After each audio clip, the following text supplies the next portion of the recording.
if not a law, they broke her trust. And yet, rather than call the police and have them locked up, she shows even more compassion and empathy for Kirk and Spock. Mm-hmm. And this comes again when she's asking Kirk all those questions about if they were in war together and are you in trouble? And she's like, I just want to help. Yeah, so let me help. She is just such a humanist character, and the work she is doing for unhoused and hungry people during the Depression of all times, and any other hard luck case that comes her way, it seems. Perhaps I could use this as an excuse to go to those far-off planets with little polka-dotted people if necessary, and be able to talk about love, war, nature, God, sex, all those things that go to make up the excitement of the human condition. I'm Captain James Kirk. Spock. Your move, Captain. Jim Kirk of the Enterprise. What's going on? I'm James Kirk. These people are my friends and my shipmates. Leave my crew alone. Out of the question. How about that? James Kirk. It fits like a glove, Captain. Oh, the bonehead ideas. Gentlemen, I'm Captain James Kirk. Get out of my chair. Get out of it now. My greetings and felicitations, Captain. So good of you and your officers to, drop in. Absolutely smashing. Well, hello, everyone. Welcome to Humanist Trek. It's a Star Trek podcast about the humanism in Star Trek. I'm Sarah Ray. And I'm Allie Ashmead. We are going to be in Phoenix next weekend. Becca and I. It will be at the time that this episode comes out. Oh, duh. I think.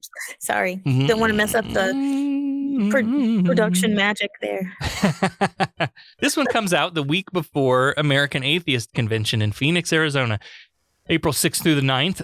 You know, you think about your Comic-Cons and that sort of thing. It's kind of like that, but for non-believers. For those of you who may not have attended a heathen conference before. Similar idea. There are like notable figures in the secular movement that come and give talks and presentations on things. And there's sometimes there's like workshops and things that we can do. There's dinners and trivia night and fun stuff. There's a comedy night, all kinds of cocktails. Yeah. Yeah. So there's all kinds of fun stuff to do, and that's the American Atheist Convention in Phoenix, Arizona, April 6th through the 9th. If you go to atheists.org, you can find out all the information about that if you'd like to join us there. Becca and I will be tabling for Humanist Trek, so that'll be an interesting experience to sort of compare to, you know, we talked in the very, very beginning that there's sort of three different audiences that this show might find. So at the last convention we did, we were targeting the nerds who may or may not know about humanism.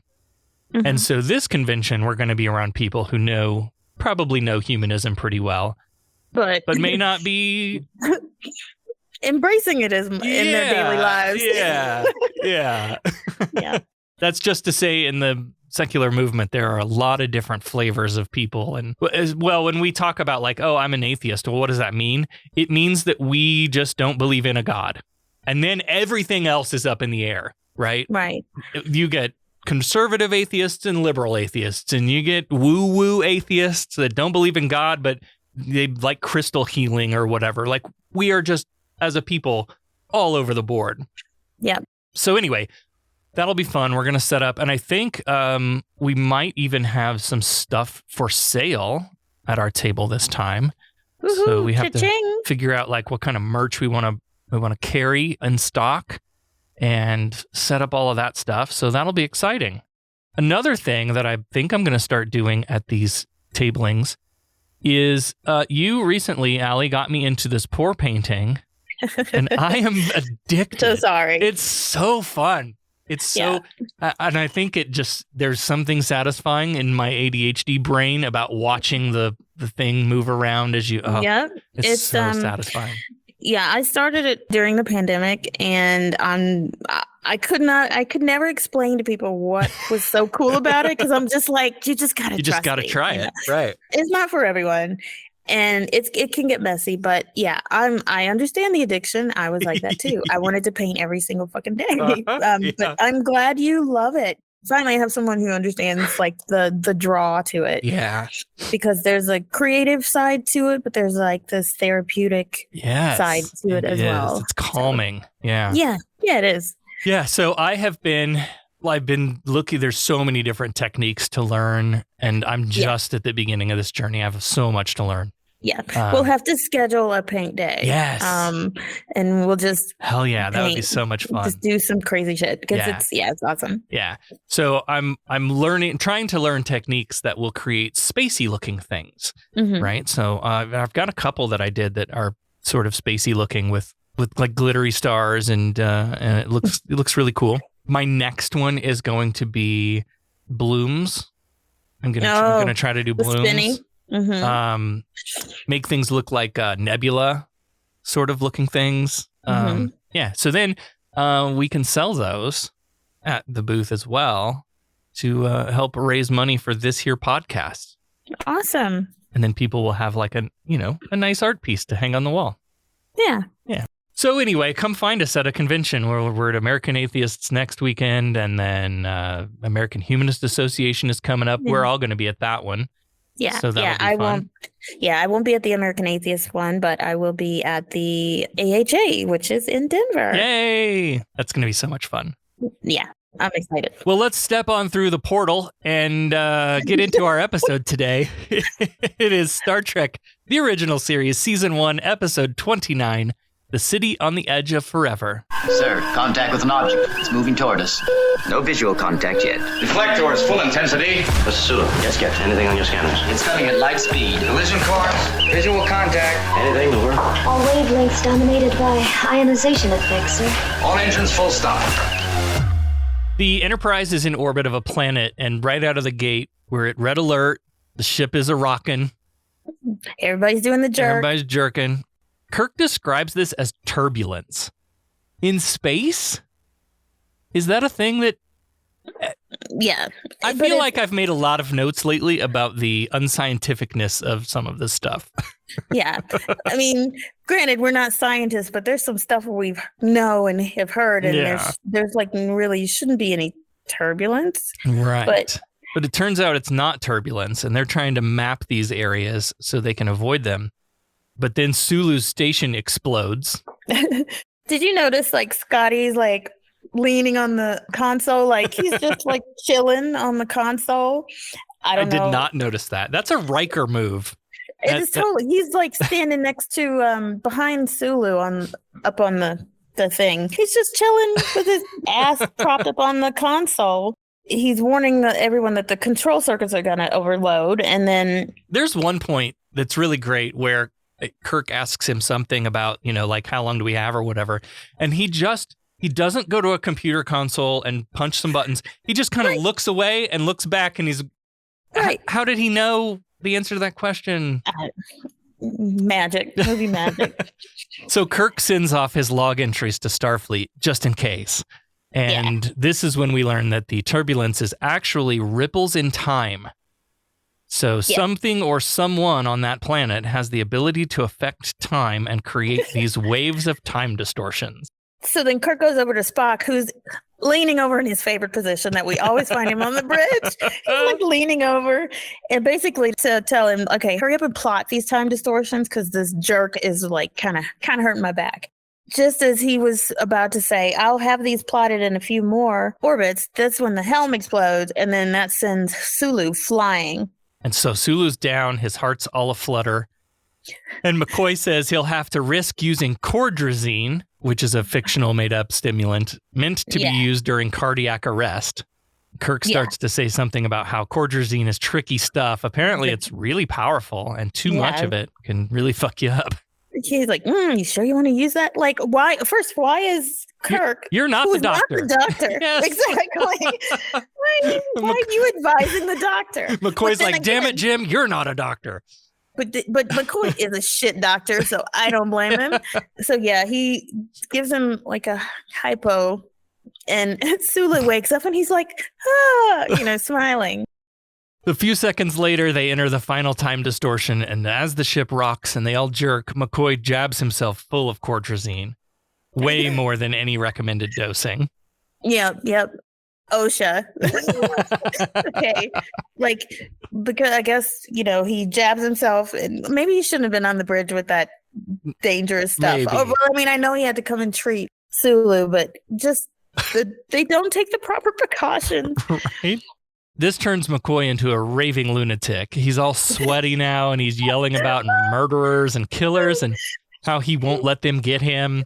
And He's lost his shit, man. he quickly escapes the bridge into the turbo lift by throwing a person.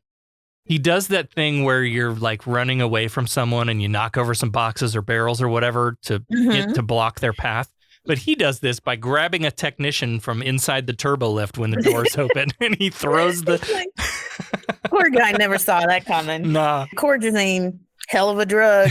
Yeah, no shit. After the theme, Kirk's log explains that McCoy was hit with 100 times the amount of cordrazine that saved Sulu. Jesus Christ. They have no way to know exactly what effect this will have on him. And security is on alert, looking for McCoy. McCoy slips into the transporter room somehow without the transporter chief hearing the doors swoosh open and closed. Yeah. And okay. There he is behind the door, all again, sweaty, wide-eyed, splotchy skin. And then McCoy does that double karate chop thing where he takes this tech down. He like chops him and then chops him to the side. Like that isn't going to even hurt anyone. No. Like at least make it look real. So McCoy snatches his phaser and beams himself away. Where's he going? Like, he just like knows that he's going to go down to a planet. Well, I know he's half crazy. Yeah, I got to go. Yeah. On the bridge, Spock confirms what medical has said. In known incidents of cordrazine overdosing like this, the subjects become hysterical. They were convinced they were in mortal danger, suddenly unable to recognize acquaintances. Security calls up to the bridge. They found the transporter chief, and McCoy beamed himself down to the planet at the center of this time disturbance. Dun, dun, dun. What a coincidence. So Kirk's taking a landing party down. Now, I'm not certain how they decide who gets to go on away missions, either in universe or from like a writing casting standpoint. But while I don't see an obvious need for Uhura on this mission, I love that she's included. Me too. Yeah, for the times that she has gone down to the planets, I don't understand what if there's a specific purpose or not. Yeah. Yeah, but maybe, I don't know. It's just one more example of the effort that the show made to show a black woman as part of the crew, as an equal. Yeah. And yeah, I appreciate it. Anytime I see, you know me, if I see an ethnic woman or man on the bridge, I'm like, hey, yeah. Black people. So our landing party is Kirk, Spock, Scotty, Uhura, and 2 UCs. We've talked before about the captain beaming into all kinds of dangerous situations. What the hell is Scotty doing on this away team? I have no need for an engineer. No. Again. And even if you needed an engineer, do you need the chief engineer or do you need an engineer? Well, do you actually need the captain? Right. Like all of the senior officers except Sulu are fucking gone. Yeah, if some shit goes down, they're fucked. And Sulu's a bit hyped up on space blow, so he's probably not fit for duty right now. So they beam into Foam Rock playset. There's some old Greek-looking columns. Some of them are like fallen down. And in the center of this sort of flat clearing area stands the portal. Which is just a rock formation with a hole in it. Yeah, it's like a big it's kind of donut-looking thing. Yeah. It's a rock donut, and it's like glowy.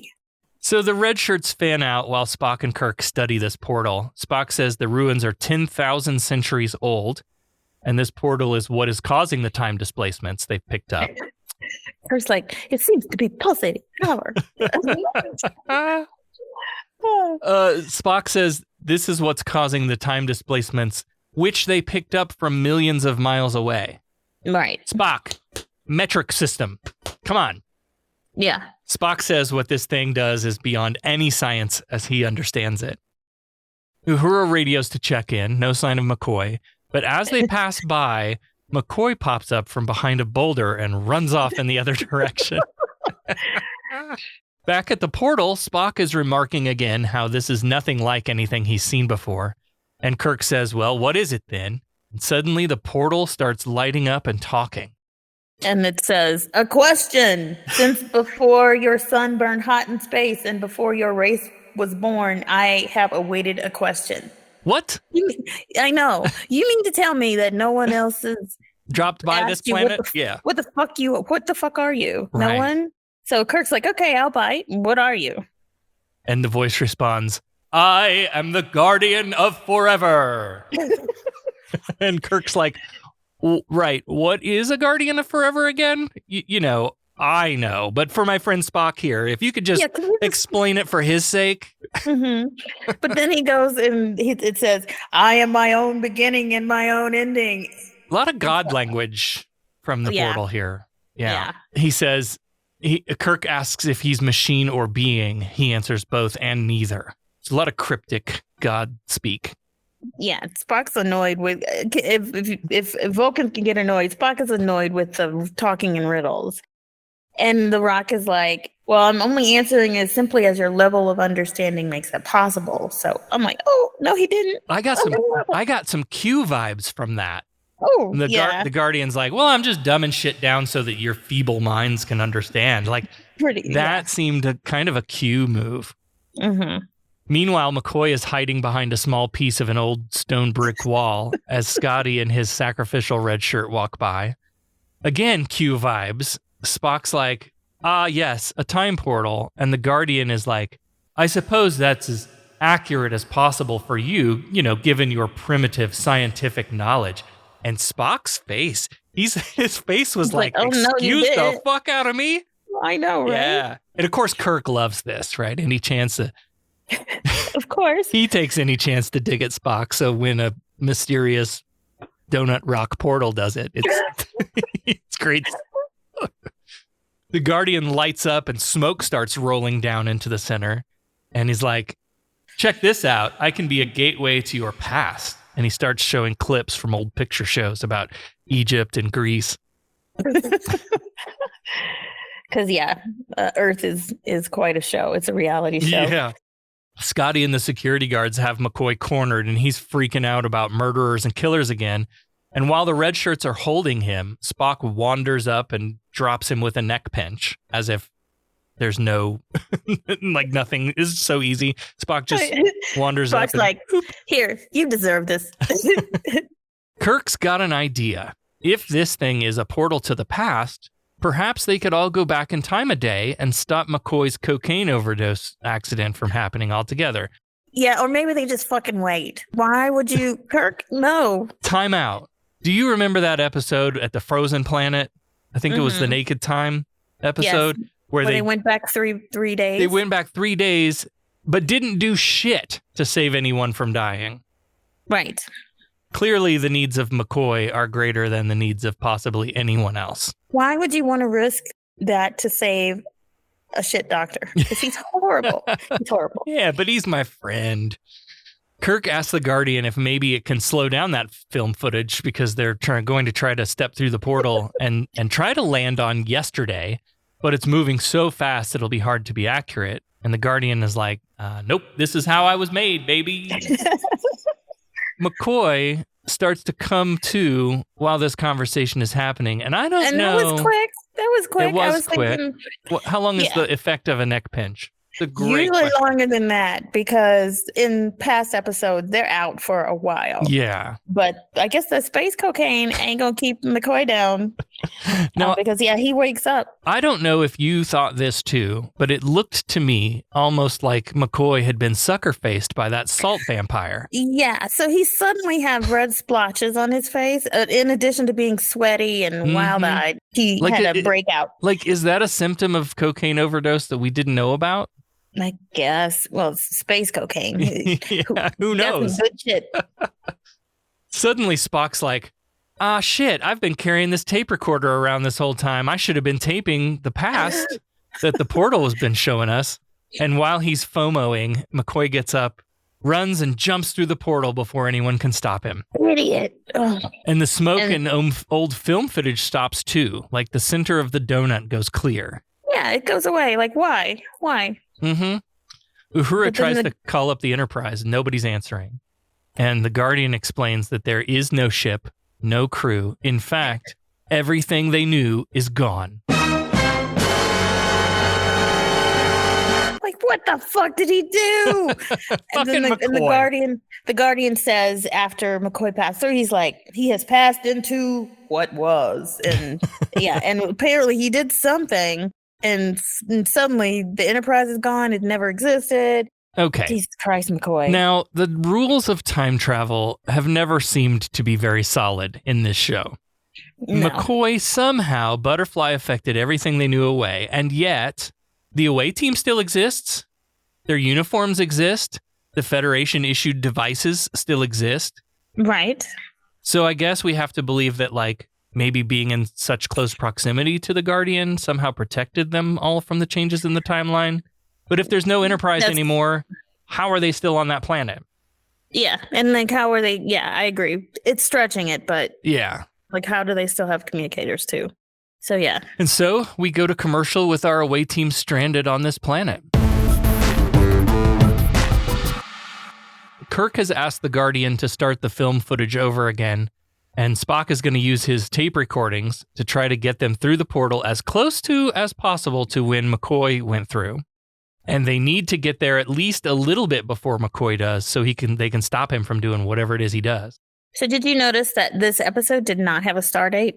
I did not notice that. At all. No shit. At all. Yeah. No star date at all. And I don't know if they did that on purpose or what. But yeah, no star date at all. So even in the captain's log, he just says captain's log, no star date. Let me see if there's like an in-universe like explanation. Captain's log, no star date. I'll be damned. No star date is logged in this episode. Theo Trimble assigned a star date of 3134 based on Harlan Ellison's original teleplay, which covered star dates 3134.6 through 0.8. Okay, but it's not mentioned in episode. That is interesting. No, that was a trivia one that Becca missed. Yeah. Guardian affirms that if they succeed, they'll be returned back to this planet and it will be as though nothing has happened. So Kirk turns to Uhura, Scotty, and the Expendables and tells them, after they think they've waited long enough for Kirk and Spock to accomplish this mission, then each of them will have to step through and try too. And even if they don't fix the McCoy problem, at least they'll be alive on Earth at some time in the past, rather than be stuck on this planet with only a giant donut rock to talk to for the rest of their lives. And nothing to eat. Yeah. Scotty's like, good luck. And then Uhura says something weird, but at least they gave her a line. Yeah. They're like, happiness at least, sir. And whatever. Yeah. So then Kirk and Spock do the leap in the air. What is that? Whatever leap that is like. Oh, it's like the end of a Gap commercial. Yeah. Yeah, in the Gap commercials, they leap and freeze and disappear through the portal. Well, there is some World War I footage being displayed on the portal, and so Spock has to calculate like, okay, 3, 2, 1, jump. They appear in a familiar setting. Hey, it's Mayberry again. Yep. Or in this episode, Depression-era New York City, Kirk says he's seen pictures of the 1930s. Okay. Everybody's looking at them as they walk by. Spock covers his ears and kind of ducks down, and they both kind of just, hide. They really stick out in these Starfleet uniforms and Spock in those damn ears. Yeah, because they're literally the only color anyone is wearing is them. Yeah. And everyone else is in those, the Depression 1930s clothes. Yeah, yeah. In a great roast of New Yorkers and their culture, Kirk starts crossing the street and an old car hits the brakes, hits the horn, and a guy screams, "Hey, watch where you're going. What's the matter with you, huh?" Yep. Kirk steals somebody's laundry drying up on a fire escape staircase, and Spock's like, "Wait, you're not going to steal those clothes, are you, Captain?" And Kirk's like, "Yeah, well, we'll steal from the rich and give back to the poor later." Which is not only a recognizable saying from Robin Hood, but also maybe foreshadows sort of where they're headed in this episode. Unfortunately, as Kirk comes back down the ladder, remarking how much simpler these times are, and therefore it should be much easier for them to exist here, they turn around and there stands an old-timey beat cop. And Kirk's like, it's because it's so simple, I shouldn't have any problem explaining about you, in your ears and you're weird looking. But yeah, the cop is like, "What's up? Yep. What you got there?" Kirk's like, "Gee, officer, this is real easy to explain. You see, my friend here is obviously Chinese, and his ears, you see that, he got his head stuck in a rice picking machine as a child. So awful. I mean, stop it. I was like cringing, but laughing at the same time. It was so bad. But and then he's like, happened to be an American missionary who was quite skilled at plastic surgery. So, and the policeman's like, okay, enough of this bullshit. Yeah. Hands up against the wall. The cop starts patting him down, and Kirk does that whole "your shoes untied" gag again. We've had this happen before on this show. Yes. And he points at the spot on the shoulder. Yep. And he's like, "Oh, I can't believe your wife let you leave the house looking like that." And Spock says, "Oh, here, allow me," and drops him to the ground with a neck pinch. Nerve pinch. And I love it. The best part is, as this officer drops to the ground, Spock says, "A-cab, motherfucker."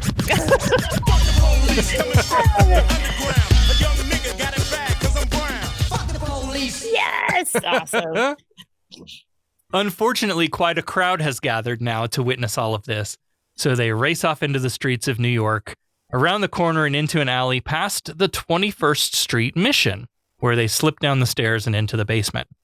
This basement is full of old junk, like furniture and other crap all stacked around, and there's cobwebs on These were a little hard to believe. These were large cobwebs. Yeah. That was not realistic. Cobweb. Yeah, this room looks familiar too. Maybe it was the Landrew episode or something where all of this seems. Oh, it could have been, yeah, familiar. But I felt like Spock's face. He's looking particularly green in this episode. Did you notice? I did not notice. I don't know. Maybe so. Maybe it was the makeup, or maybe it was the remastering or something. Oh, that could be. Because I was just like, why is he so green? He was super green. I wonder when. I'm too lazy to look this up, but I wonder when, like, the switch from black and white to color, did they have to, because to make Spock look different, there's a whole article, like, written about the Orion slave girl and how they had to do her makeup, but then also, like, then you have, so we were kind of in between black and white and color. Yeah, because I imagine the Orion slave girl in black and white, she probably looked like she was in blackface or something. I don't know. Yeah. I imagine it would appear pretty dark. I don't know. They figure that this room is probably a pretty safe place where nobody goes very often, given how dusty it is. And as they change into the clothes they stole, Kirk remarks that Spock seemed to enjoy Kirk being shaken down by the fuzz. And he says, "Sometimes, Spock, you seem quite human," which, of course, Spock is offended by. Yeah. Yeah. With a safe space to hide out for a bit, Kirk and Spock assess the situation. Spock estimates about a week before McCoy arrives, but it's a big planet and there's no way to know for sure where McCoy will end up, though Spock suggests a theory that time functions like... Him just making shit up again. Time functions like a river. Yeah, time is a river. Eddies, currents, backwash. I mean, what? What? Yeah. So their hope is then that whatever brought them to that specific place might also bring McCoy to that same place. Right, that there's something that draws them to that specific place. Yep. So then he's still got his tricorder, and he's feeling like there's some images in there that's going to tell them what McCoy fucking did to change history. But he would need to tie it into an Enterprise computer. But they're now in 1930s. There ain't no shit like that. And so Kirk wonders, like, if he could build some kind of computer aid using contemporary materials. And Spock's like, not in this zinc-plated vacuum tube culture. Who does Kirk think Spock is? Like, he can just do it, MacGyver some shit together, buddy. He can do it all. Well, he can. He can. I mean, he can. He kind of can. And I believe in you, Spock. There's another fun little play back and forth between them as Kirk's like, well, I guess that would be a really hard logic puzzle to solve, but sometimes I guess I just expect too much out of you, Spock. And Spock's face. His eyes went up. Yeah. He is really showing his face is showing a whole lot more of what he's thinking and emotion than normal. Spock way. Yeah. But in a Spock way, though. Yes. Suddenly, we're interrupted by this episode's sex appeal, which cute string music. Yeah, as usual, we know from the string music and the soft focus lens, This woman comes down the stairs, and right away, Kirk lies to her. He apologizes for trespassing, but he's like, it's cold outside. And she's like, it's not that cold out. How about some truth? So Kirk admits that they were being chased by the Popo for stealing these clothes, which conveniently included a black Scully cap to hide Spock's ears. Yeah. What were the odds? But the woman is none other than Joan Collins. Yeah, you win that one. Cadet challenge points to Allie. Yeah. I loved Dynasty. I mean, oh, yeah. I did not miss Dynasty back in the day. So, yeah. So Joan Collins is Edith Keeler. She runs the mission, and she offers to let them work around there to earn some money. 15 cents an hour for 10 hours a day. Yeah, that's $1.50. But I mean, it's in the crazy time to wrap your head around that, but that was probably accurate for the times. Like $1.50 will get you, won't even get you a candy bar these days. Right. But yeah. Spock mentions that he'd like to buy radio tubes and such for his hobby. And this didn't make sense to me. If we're so worried about the timeline, why did Kirk give their real names? Well, he fucks up later too, and I have the exact same question about like time travel protocol. But yeah, he's just like vomiting at the mouth. I'm like, shut up. Okay, I didn't think of this until right now. I guess they're not. None of this makes sense. I was about to say none of this will have happened, but yes, it will, because they are waiting for. Because McCoy fucked it up. Right. They're waiting for McCoy to get there. So technically they've broken all the time travel rules. Yeah. And I'll point out where the next Kirk one keeps doing it. Yeah, he keeps doing it. In the soup kitchen, Kirk and Spock get some food and join a couple other men at one of the tables. I thought this was an amazing scene, especially in context of the times. You have 100%. men from 2260s asserting their values on a man from the 1930s for a 1960s audience.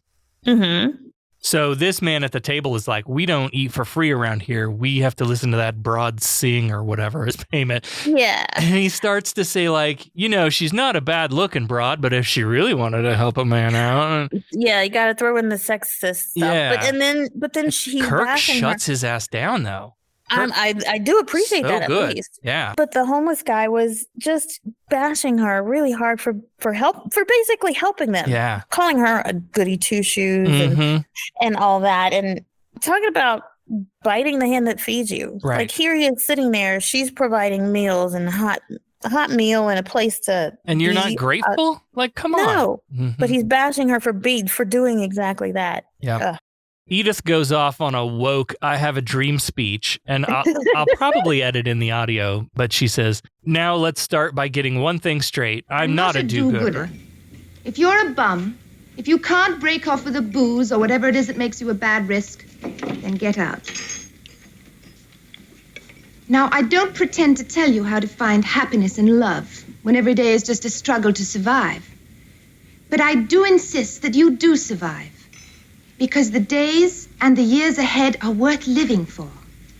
One day soon, man is going to be able to harness incredible energies, maybe even the atom. Energies that could ultimately hurl us to other worlds in some sort of spaceship. And the men that reach out into space will be able to find ways to feed the hungry millions of the world and to cure their diseases. They will be able to find a way to give each man hope and a common future. And those are the days worth living for. And this is giving Kirk a boner. Big time. Well, and this is the stuff that I think kind of made Star Trek what it is for us, that optimism of the future. And, she talks about controlling the atom, but not to destroy each other, to take us to far off worlds, which I thought was an interesting, she's very optimistic. Yeah. While she's talking, Kirk and Spock have a little side conversation about this, and Kirk seems to be surprised that she's talking about atomic energy and space travel this far in Earth's past. But Spock reminds us all that it's likely just speculation, not that she has any sort of like foreknowledge of the future or anything, right? Yeah. She's just a dreamer. It's impossible. Yeah, it's just merely intuition. Edith is impressed with their work cleaning up the basement and offers them more work, and also offers to take them to her place, which has a vacant room for rent. And there's a little fun future person in the past playful bit of dialogue about them needing a flop. Yeah, I've never heard that. Well, I've heard of a flop house. That phrase I've heard before is like just a place to crash, a place to sleep or whatever. So but Kirk and Spock certainly have no idea what that means. Yeah, $2 a week. So I guess that's rent. I appreciate that they threw in like the historical monetary things like that to give us an idea of how far we've come. Yeah. As we cross-dissolve into the next scene, some time has passed and Spock has been shopping at Radio Shack. And we know this because the camera pans along this table, which is covered with electronic components. And at the end of the table, Spock is fiddling with some doodad. He looks like he's in Frankenstein lab building, those two antennas and then the arc between them that's like going up. Yeah. That just was like Spock's own Frankenstein lab. Kirk comes in with a couple bags of groceries and says, Lucy, I'm home. And Spock's like, perfect, go back out. I need some platinum. Like 5 or 6 pounds of platinum ought to do it. But platinum's not going to be easy to get in this time period, which Spock refers to as hardly far ahead of stone knives and bear skins. And Spock says, well, I brought you some vegetables, some bologna and bread for me. I guess Vulcans are vegetarians. And he spent like their combined salary for the last 3 days getting him the stuff he needed. So. Well, the stone knives and bearskins bit is a setup for a fun Spock joke later as Edith arrives and another offer for work, 22 cents an hour this time. And she notices Spock's Radio Shack ham radio project thing that he's building. And she's like, what on earth is that? And Spock says, I am endeavoring, ma'am, to construct a mnemonic memory circuit using stone knives and bearskins. She's like, okay, whatever. And then they leave to go do the job.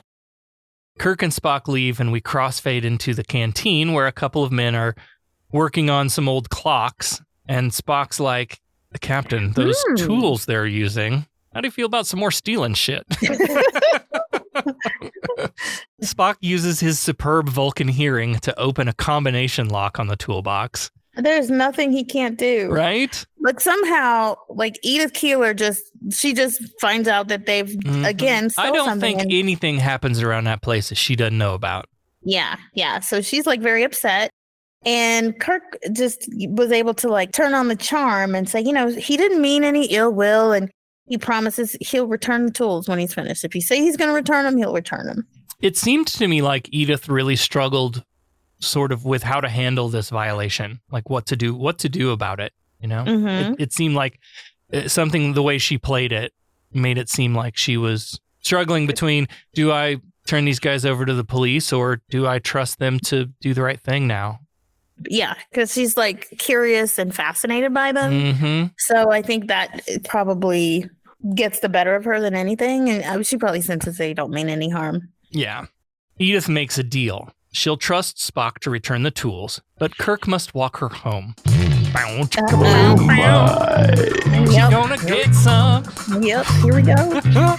She's got burning questions about him. Questions like, come on, what the hell were you guys really trying to do back there? It wasn't some kind of macho thing, was it? Because if that's all, I'll be real disappointed. I really hate that macho stuff. And you're not one of those guys from the military, are you? Trying to teach whales to retrieve torpedoes or some dipshit stuff like that? This reminded me so much of that scene in Star Trek 4 where, what's her name, is asking Kirk all these questions about how they know about the whales. That's what it reminded me of. Jillian was the character's name, Jillian. She worked at the Cetacean Institute or whatever. Edith tells Kirk to drop that questions about little old us look. She says, you know as well as I do how out of place you two are here. And Spock's like, oh, really? And where would you say we belong? And she says, Spock belongs at Kirk's side as if he's always been there. But Kirk, he belongs somewhere else. I don't know where or how, but I'll figure it out eventually. And under his breath, Kirk says, you forgot when. Like you said where or how, but not when. And Edith says, what? And Kirk says, what? Well, don't worry. He ruins it a little bit later. So they're walking, holding hands down the street, and they're playing this song on the radio called Goodnight, Sweetheart, which totally reminded me of Lieutenant Riley's horrible singing in Naked Time. Yes. And then she did ask Kirk, why does Spock call you Captain? And were you in the war together? And Kirk's kind of vague, but he says, yeah, we did serve together. And she's like, why are you being so vague? Like, have you done something wrong? Whatever it is. She's like, let me help. And he listened to her, those 3 words, let me help. Mm-hmm. And he's like, 100 years or so from now, I believe a famous novelist will write a classic using the very same phrase. And you'll recommend those words over even I love you. Mm-hmm. He says that person is going to come from the planet circling that far left star in Orion's belt. And they point up to the sky. And I'm not sure who he was referring to. But I'm screaming at the TV again, like me too. You're butterflying effect shit again. Like, come on. You're breaking the rules. You're alluding to the fact that you know something about what's going to happen in the future. But he's trying to get some pussy. Yeah. I mean. Oh, yeah. Good old Kirk. Yeah. Back in the room, Spock's ham radio is up and running, and on the tricorder screen is a newspaper image of Edith Keeler herself, under the headline, Social Worker Killed. Kirk comes in and he's like, how are the stone knives and bearskins? But Spock's in no mood for jokes. In fact, he pulls up some more footage from his Guardian recording. In this newspaper image, dated 6 years from present, Edith Keeler appears with the headline, FDR confers with slum area angel. As they're reading the newspaper article, though, Spock's Radio Shack project goes up in flames. Fritzes out. Well, how the hell could both of these futures be true? Either Edith Keeler dies this year in a traffic accident, or in 6 years she has tea with FDR. Of course, Kirk doesn't want her to die, but one of those is going to have to happen. Mm-hmm. And they don't know which one is the right one. And then how did McCoy come into play in that? Yeah. Did he kill her or did he prevent her from being killed? And what if, in order to make everything right again, Edith Keeler must die? And Kirk's like, no, we haven't even fucked yet. I know, right? After the break, in the wee hours of the morning, we see a dodgy guy standing on a street corner as the milkman makes a delivery. Kids, milk used to be delivered to your doorstep by a dude in a truck. It did. I did. And it's so weird to think about that now. Like, yeah, because I knew that, but I to see it acted out. We're so far away from that now. I bet that's gross. Like straight from the farm. This guy goes to steal the milk, and as he turns around, there comes McCoy through the portal, and he's scared shitless. This guy drops the milk and takes off running, and McCoy, who still has that sucker face stuff on his face, starts yelling. He's still raving, assassins, murderers. Meanwhile, Kirk and Edith are talking about space travel as they approach her room. Off camera, she has been clearly talking about her belief that humans will travel to the moon because we get Kirk asking her, how do you know? And she's like, I just feel it, that's all. And not only that, I think that one day they'll take all the money they spend on war and death, and Kirk finishes her sentence, and make them spend it on life. And she's describing the Federation's, future. Mm-hmm. And I'm thinking, of course, how can she not? She's got to live, I'm thinking to myself. Right. I mean, and yet I've seen the episode before, so I knew what the outcome had to be.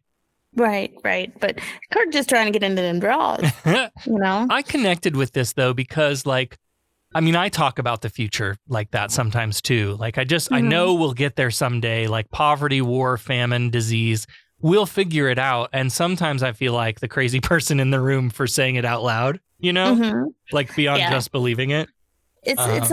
We hope it, and not just believing it, but it's also just a hope. I hope it's not a futile hope. I talk about it a lot in terms of humanism. I think we need more humanism in this world. And that's part of why this show started, to, help introduce people to the concepts and values of humanism.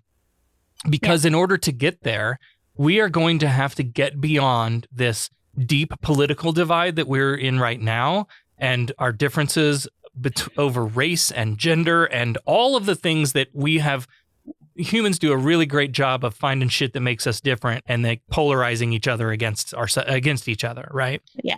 Yep. And we need to do better about finding that common ground and shit that we have in common that we can build our future on. Yeah. We have to think bigger than, the color of your skin or whether you wear a dress or not, right. And whether you're a man or a woman. In the grand scheme of things, those things don't fucking matter at all when we're talking about survival. We always say, we want to make sure that the human race survives, but we've all broken down into our little sections of let's make sure we survive and fuck the other people. Right. And you can't have a good future like that. So, yeah. So I liked that Edith has sort of found herself someone who hears that kind of talk and doesn't think she's mental, like everyone else probably. I mean, you're in the middle of the depression, and here is this optimistic woman. Right. Speaking of mental, as they approach her apartment and Kirk leans in for the kiss, we cut away to McCoy, who has caught this man, and he's still talking about escaping and people trying to kill them. And the man is like, listen, pal, I think you've been hitting the sauce a little too hard tonight, if you know what I mean. Here's the thing that didn't make sense to me. They said a symptom of this cocaine overdose is that you forget acquaintances. Would that apply to other knowledge too? Like if you become forgetful, McCoy looks up at the sky and he's like, yeah, the constellations are where they should be. What? Yeah. They give the impression that the memory that you lose is selective. Just is it only people? Yeah. Yeah, you're right. It doesn't make any sense. I didn't think about that. And as a space traveling person, would he even know? Like, because constellations look different from different places on the planet. And you know what I mean? Like, where things are in the sky is very different depending on where you are. And this is hundreds of years in the past. So how would you actually know in your mind what the constellations fucking look like in 1930 when you're not from there? I mean, I guess everybody will look up at the sky and go, oh, there's the Big Dipper. Okay. Right. Like those are, But we don't learn, like in school, we don't learn what the sky looked like 1,000 years ago. Yeah. So, yeah. Anyway. McCoy thinks this is some kind of recreation of old Earth, like a museum. And he starts talking about wanting to see the hospital. I'm excited. I'd like to see the hospital. And he gets visibly upset as he talks about how old-timey medicine was all needles and sutures and having to sew people back together like garments. He's such a shit talker. But as he talks about this, though, he gets more and more upset and he finally collapses to the ground unconscious. And the poor homeless guy, he's like, okay, what does he got? Does he got anything on him? I'm going to search his pockets. Yeah, he's feeling him up for a wallet or something. Hell yeah. But so then he finds the phaser.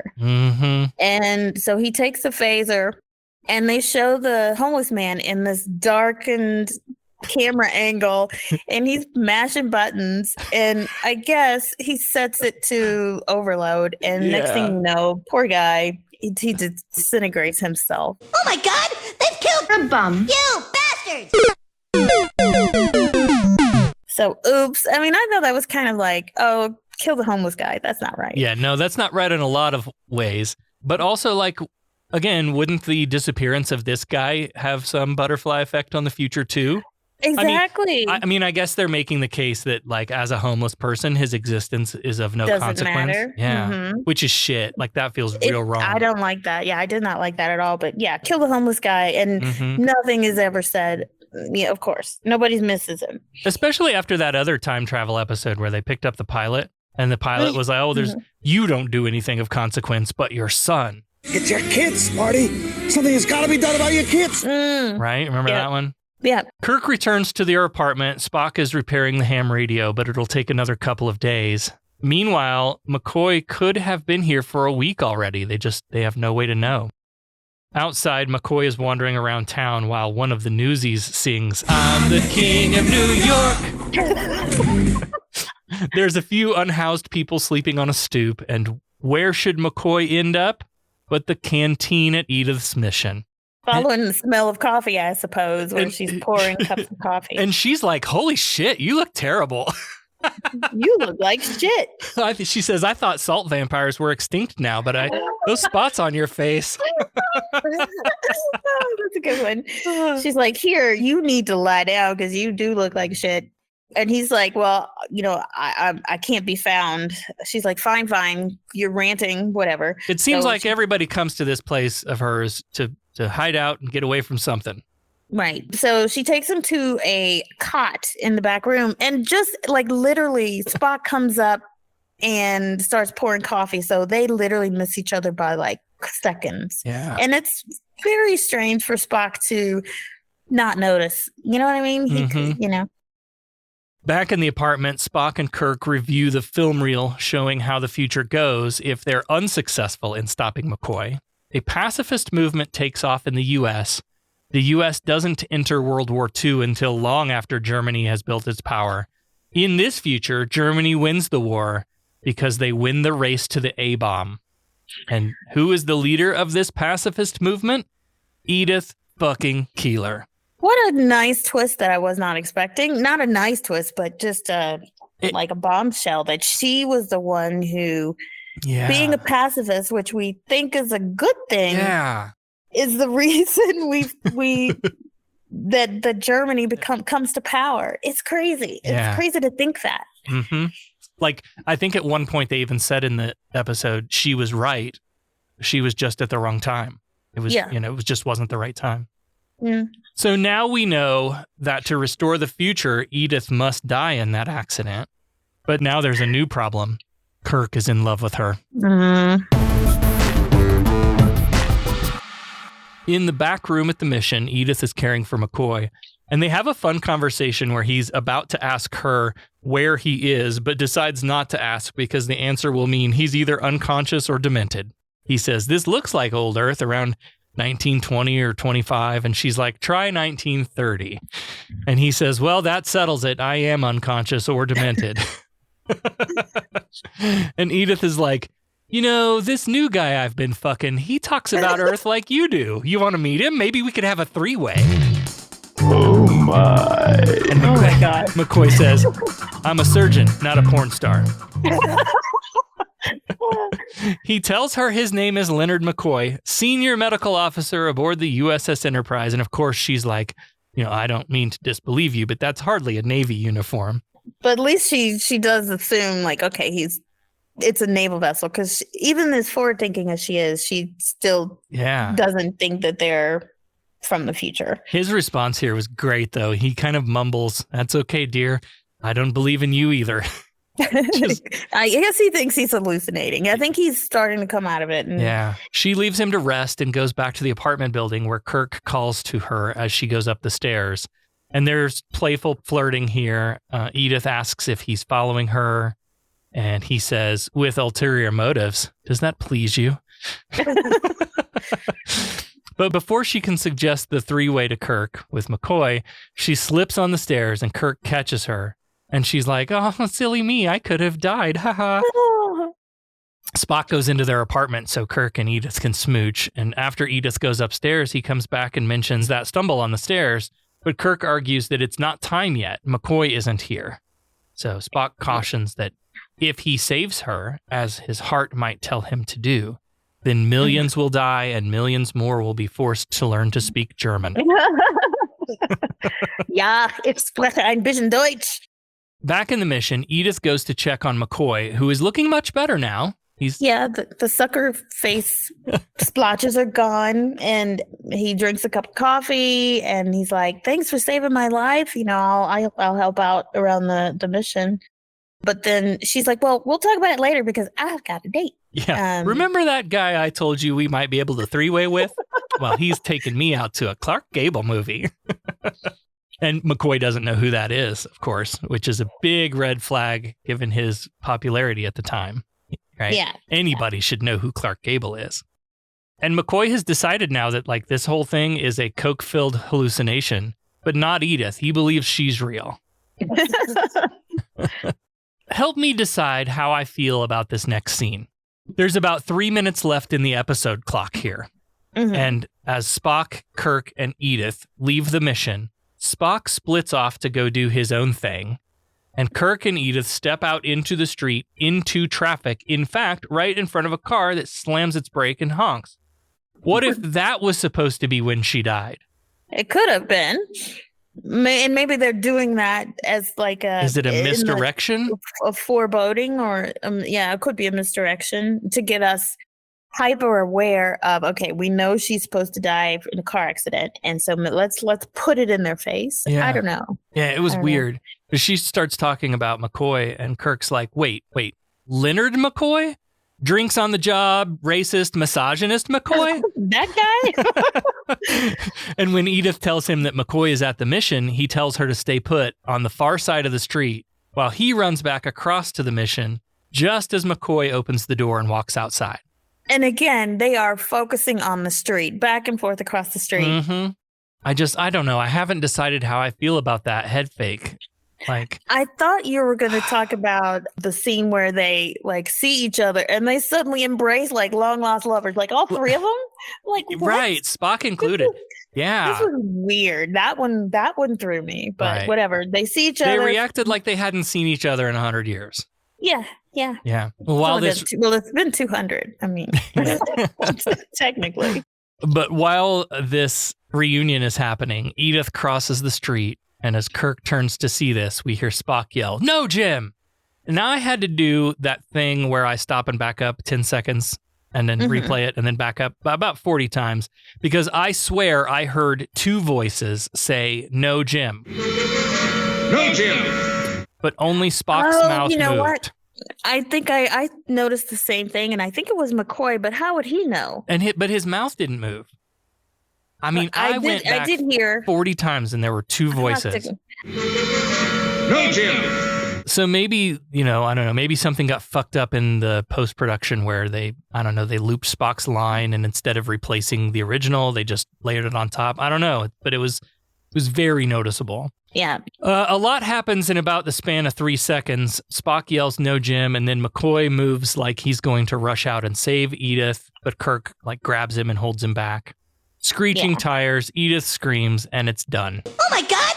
They've killed Edith Keener. You bastards! Onlookers rush to Edith, and McCoy, who doesn't know the whole German future storyline thing, he's like, "I could have saved her. You stopped me. Do you realize what you've done?" And Spock says, he knows. He knows. We get a shot here of Kirk sort of leaning against a wall or something, and his fist is up by his face. And his fist was shaking. He was very clearly fighting with his emotions about Edith's death. I think Shatner played that really well. Great job, Shatner. Suddenly, they burst through the portal and they're back on the planet with the rest of the Enterprise away team. I don't know how did they get back? Exactly. They didn't show, did a portal suddenly appear in the 1930s? Yes. So I'm so I think they just assumed that we knew that they would get back once they put right the current timeline. But somehow they end up stepping through a portal and they're back in the 23rd century and all the away team are still there waiting for them. And they're like, "You've only been gone a few minutes," says Scotty. And the Enterprise unfurls a huge banner that reads "Mission Accomplished." The Guardian is like, "Hey, that was fun. Let's do it again." And Uhura says, "Hey, the Enterprise is ready to beam us up." And Kirk's like, "Let's get the hell out of here." Yep. They've been through a week of bullshit. And the away team is like, "You just left a second ago." Okay. Why didn't they destroy this thing? The time thing? Talk about portal? A danger to literally everything. What if the Klingons... beacon up or something. Oh, no. Right. What if the Klingons show up on this planet, go back in time, and I don't know, prevent Worf from killing Gowron or something? Yeah. At least drop a warning buoy or two outside the planet, maybe. I don't know. It felt wrong to just warp away and leave this thing behind. And I guess I'm glad they did because it comes back in Future Trek, and that's fun. But yeah, sorry for the spoiler. Boy, I'm sure glad that's over with. I'm happy the affair is over. Me too. A most annoying, emotional episode. Yeah, but I learned something today. When dreams become more important than reality, you give up travel, building, creating. One jealous god, if all this makes a god. By sparing your helpless enemy, who surely would have destroyed you, you demonstrated the advanced trait of mercy. Frankly, I was rather dismayed by your use of the term half-breed. You must admit, it is an unsophisticated expression.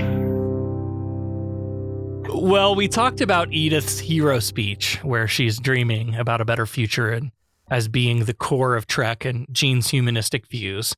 There's also in that some ahead of its time commentary on homelessness and hardship and ways to overcome them.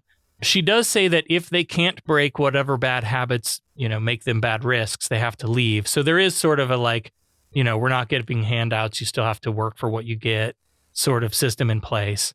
But her vision of the future is more liberal. Like, we're going to figure out how to feed everyone and cure illnesses. And, a lot of that providing for everyone's basic needs just because we have the resources and it's the right thing to do is how I think we one day beat capitalism.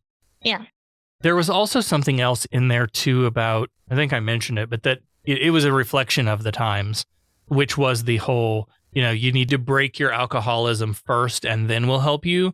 Hold yourself up by your bootstraps kind of thing. Yep. Yeah.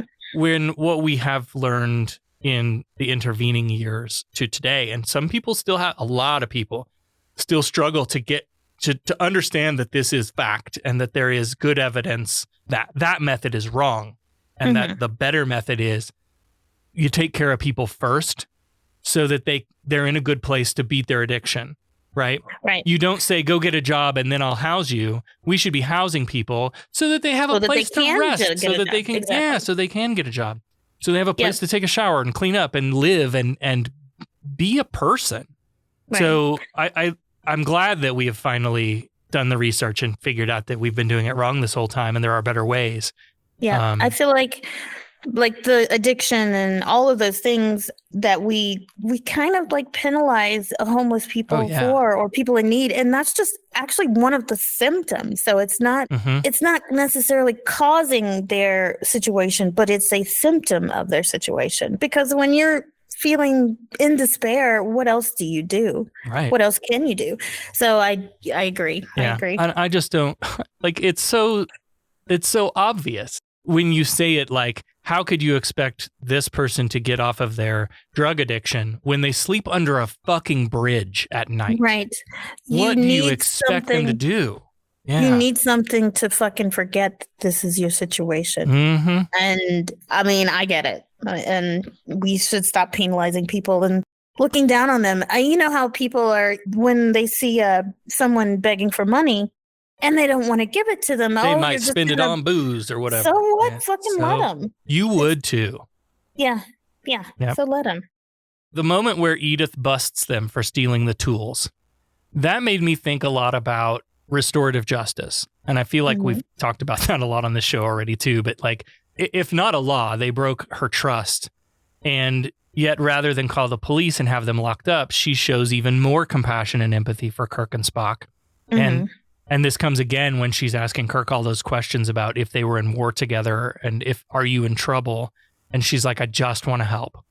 Yeah, so let me know. She is just such a humanist character, and the work she is doing for unhoused and hungry people during the Depression of all times, and any other hard luck case that comes her way, it seems.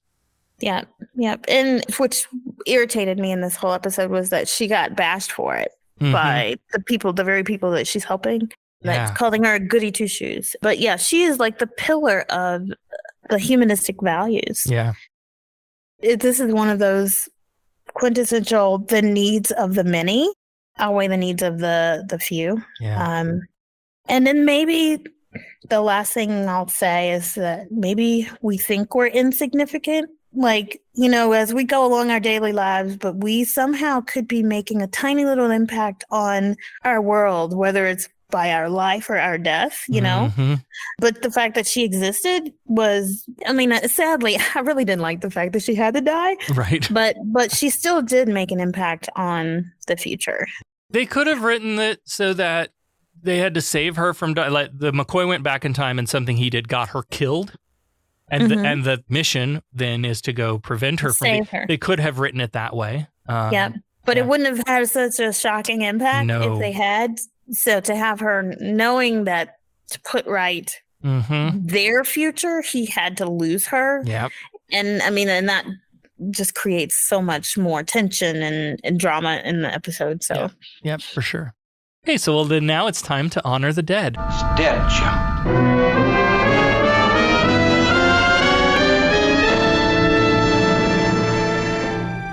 We are assembled here today to pay final respects to our honored dead. Well, I feel bad for the homeless man who encountered the doc. McCoy was in a manic state as he chased him down the block. He picked McCoy's pockets and stole his phaser. What a goof. Started mashing buttons, overloaded it, and poof. Edith Keeler, a pacifist way before her time, she wanted to help people, and Kirk fell for her hook, sinker, and line. But Edith Keeler must die. This Kirk knew, because the needs of the many outweighed the needs of the few. Oh, well done. I like that ending. That's great. Cool. Let's get right to business. Fine, I'm authorized to pay an equitable price. Federation has invested a great deal of money in our training. They're about due for a small return. Listen, we pay off percentages. We're entitled to a little service for our money, huh? Is this the way your citizens do business? Their right of petition? They pay their percentages and the boss takes care of them. Is there anything else? There are a lot of great ways to help support the show here. One of the free ways to do that is to leave a rating and review wherever you happen to listen to Humanist Trek. Always watching for those, and if we find some good ones, we'll pull them out, maybe read them on the show or put them on our website. One of the best ways to support us, though, is to give us some of your Federation credits and become a patron of the show. We want to thank all of our patrons for supporting the show. Thank you so much. Thank you, patrons. Thank you, patrons. Let me pronounce it right. Patrons get early access to every episode, and there's some fun merch at different levels. There are some patron-only exclusive content that you can't get in the main feed that you do get by becoming a patron. So head over to patreon.com/humanisttrek. Pledge as little as $3 a month. It really does go a long way to help supporting the production of this show. I assume you're loitering around here to learn what efficiency rating I plan to give your cadets. Trainees, to the briefing room. Is that all you gotta say? What about my performance? Aren't you dead? I don't believe this was a fair test of my command abilities. There was no way to win. There's no correct resolution. It's a test of character.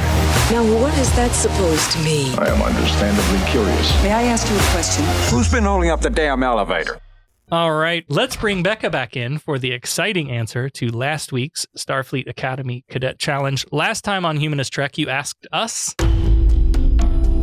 what iconic actress played the role of Edith Keeler in this episode? Allie got this one right. Joan Collins! Yes! Joan Collins. Well done, Allie. Good job. You're gonna get caught back up. Yeah, I got a while to go. I know I'm behind, so...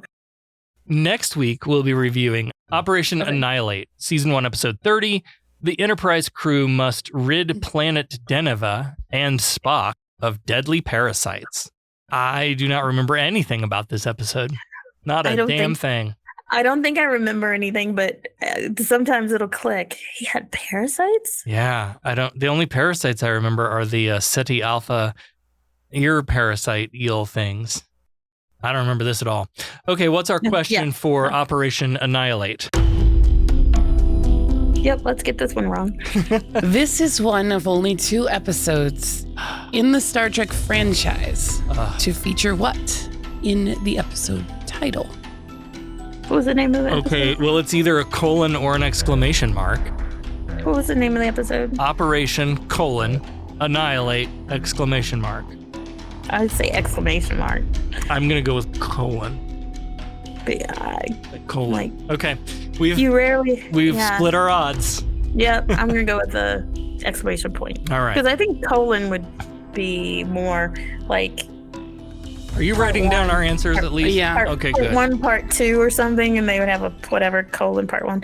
I don't know. All right. Well, we've locked our answers in. If you want to play along, no cheating, no Googling, head to your nearest social media app and send out your answer, your hashtag, the Starfleet Challenge, hashtag Starfleet Challenge, and we'll pick a winner.